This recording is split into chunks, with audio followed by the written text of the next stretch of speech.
បាទវគ្គមុនយើងបានសិក្សារំហើយពាក់ព័ន្ធទៅនឹងកិច្ចការងារដែលត្រូវធ្វើបន្ទាប់ពីក្រុមប្រឹក្សាគុំសង្កាត់អាណត្តិថ្មីហ្នឹងគាត់ប្រកាសចូលកាន់តំណែងឥឡូវយើងនិយាយពីការងារដែលត្រូវបន្តពាក់ព័ន្ធទៅនឹងការងារគ្រប់គ្រងនិងការងារដឹកនាំរដ្ឋបាលគុំសង្កាត់បន្ទាប់ពីបានអនុម័តបទបញ្ជាផ្ទៃក្នុងរបស់ក្រុមប្រឹក្សាគុំសង្កាត់រួចរាល់នៅថ្ងៃដដែលឬថ្ងៃបន្ទាប់ក្រុមប្រឹក្សាគុំសង្កាត់ត្រូវជួបប្រជុំគ្នាធ្វើការពិនិត្យទៅលើការងារគ្រប់គ្រងការងារដឹកនាំរបស់រដ្ឋបាលគុំសង្កាត់ព្រមទាំងពិនិត្យទៅលើគម្រោងការងារកម្មវិធីអភិវឌ្ឍនិងគម្រោងសេវាកម្មនានាដែលនៅសេសសល់ពីក្រុមប្រឹក្សាគុំសង្កាត់អាណត្តិចាស់ពិសេសផ្អែកទៅលើរបាយការណ៍សង្ខេបសម្រាប់ផ្ទៃក្រុមប្រឹក្សាគុំសង្កាត់អាណត្តិចាស់ទៅឲ្យក្រុមប្រឹក្សាគុំសង្កាត់អាណត្តិថ្មីនៅក្នុងនោះរួមមានដូចជាការងារគម្រោងកម្មវិធីអភិវឌ្ឍនិងសេវាកម្មនានារបស់រដ្ឋបាលគុំសង្កាត់ពិនិត្យកែសម្រួលគណៈកម្មាធិការគណៈកម្មការនានារបស់ក្រុមប្រឹក្សាគុំសង្កាត់និងការអនុវត្តច្បាប់និងលិខិតបទដ្ឋាននានាបាទឥឡូវយើងនិយាយអំពីការងារគម្រោងនិងកម្មវិធីអភិវឌ្ឍនិងសេវាកម្មនានារបស់រដ្ឋបាលគុំសង្កាត់ពាក់ព័ន្ធទៅនឹងគម្រោងកម្មវិធីអភិវឌ្ឍនិងសេវាកម្មនានាដែលគ្រប់គ្រងដោយមូលនិធិឃុំសង្កាត់ដែលបានធ្វើលទ្ធកម្មរួចហើយតែមិនទាន់បានអនុវត្តឬកំពុងអនុវត្តឬកំពុងស្ថិតនៅក្នុងកិច្ចសន្យាក្រុមប្រឹក្សាគុំសង្កាត់អាណត្តិថ្មីត្រូវទទួលអនុវត្តបន្តនៅគម្រោងកម្មវិធីអភិវឌ្ឍនិងសេវាកម្មទាំងនោះរហូតដល់បញ្ចប់គម្រោងឬកិច្ចសន្យាចំពោះគម្រោងកម្មវិធីអភិវឌ្ឍនិងសេវាកម្មនានាដែលក្រុមប្រឹក្សាគុំអាណត្តិចាស់បានលើកឡើងហើយមិនទាន់បានធ្វើលទ្ធកម្មក្រុមប្រឹក្សាគុំសង្កាត់អាណត្តិថ្មីត្រូវធ្វើការពិភាក្សានិងសម្របសម្រួលដើម្បីអនុវត្តបន្តរហូត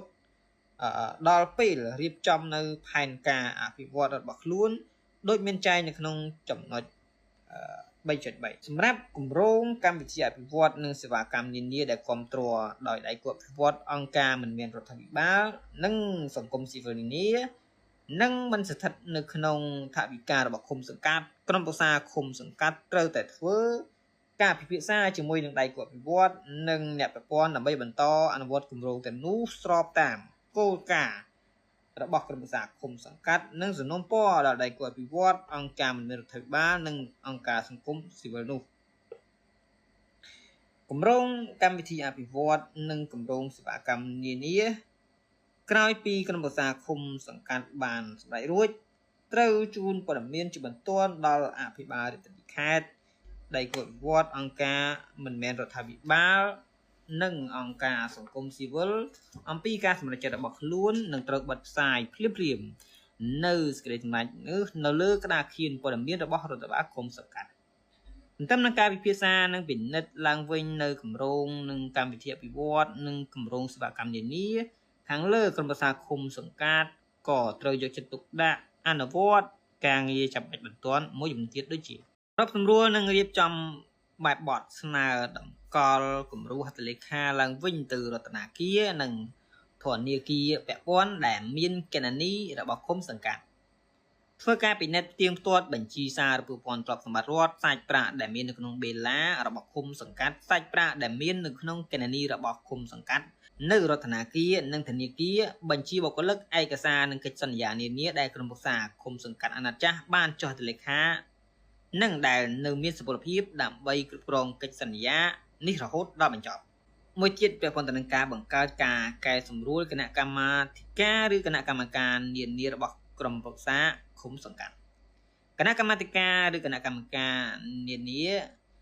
ជាកាតព្វកិច្ចគឺជាគណៈកម្មាធិការឬគណៈកម្មការដែលក្រុមប្រឹក្សាឃុំសង្កាត់ត្រូវបានបង្កើតឡើងឯកទៅតាមលក្ខខណ្ឌតម្រូវនៃច្បាប់អនុក្រឹត្យនិងលិខិតបទដ្ឋានគតិយុត្តក្នុងនោះមានជាគណៈកម្មាធិការកសាងផែនការនិងថវិកាគណៈកម្មការលទ្ធកម្មនិងគណៈកម្មាធិការទទួលបន្ទុកកិច្ចការនារីនិងកុមារក្រុមប្រឹក្សាឃុំសង្កាត់អាណត្តិថ្មីត្រូវពិនិត្យមើលឡើងវិញនៅសមាជិកគណៈកម្មាធិការឬគណៈ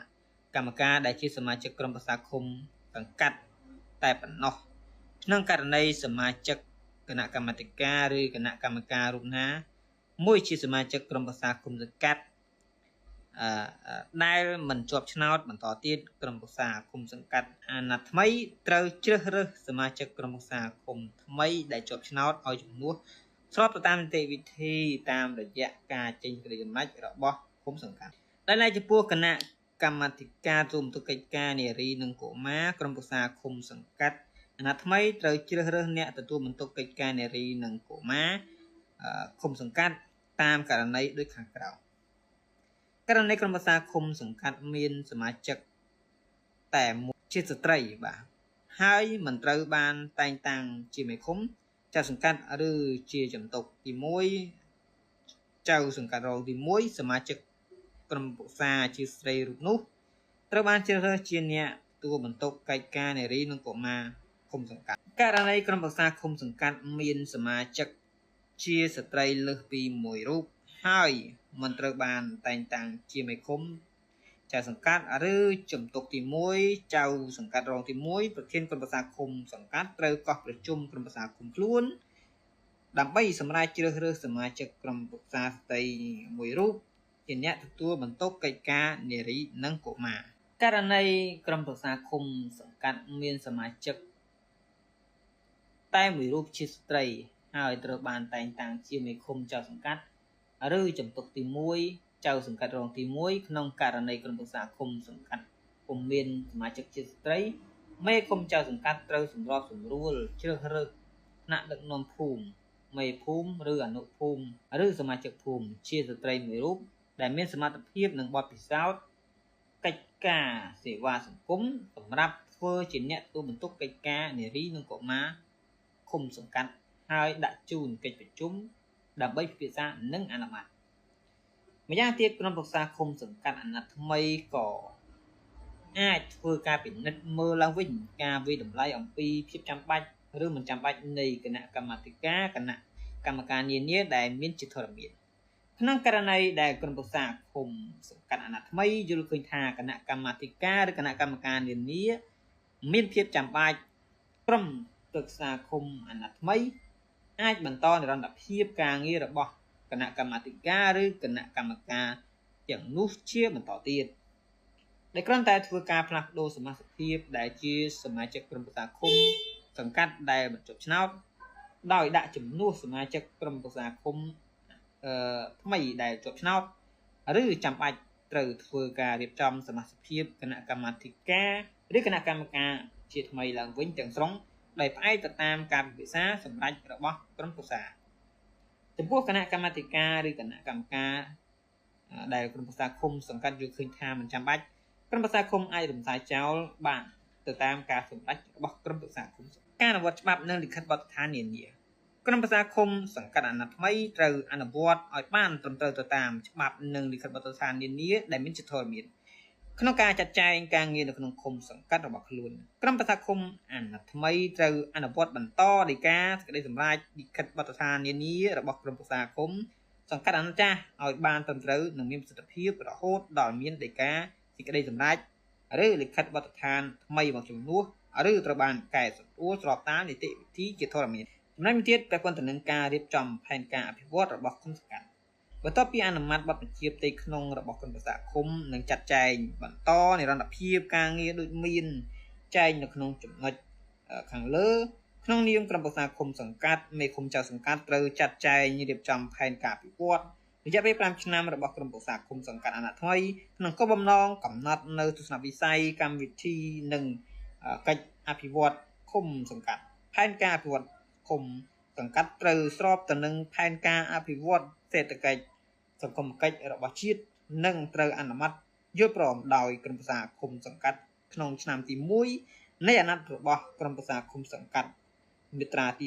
61និង62នៃច្បាប់ស្តីពីការគ្រប់គ្រងរដ្ឋបាលឃុំសង្កាត់នីតិវិធីលម្អិតសម្រាប់រៀបចំផែនការអភិវឌ្ឍឃុំសង្កាត់សូមមើលនៅចំពុកទី5បន្តទៀត